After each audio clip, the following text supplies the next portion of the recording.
C'est un des lieux en pleine nature qui a inspiré une des références mondiales du street art.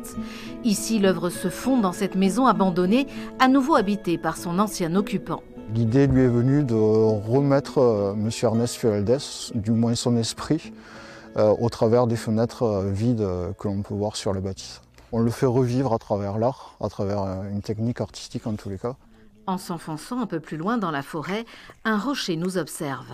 On a l'impression qu'on a un visage qui émerge du sol, avec ses yeux qui nous regardent, et l'ensemble compose le crâne et le haut du visage, quoi.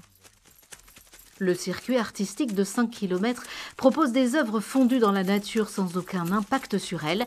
L'exposition séduit les visiteurs.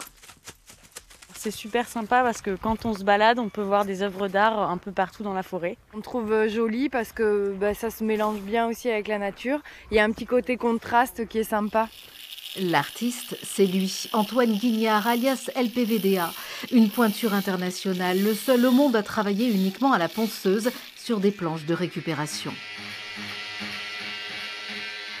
Il ponce 2-3 mm à peu près, et il commence à retrouver la couleur originelle du bois. Et toutes ces nuances constituent, une fois que l'œuvre est finie, la lumière en fait, qui est à regarder sur ces toiles ou sur ces compositions.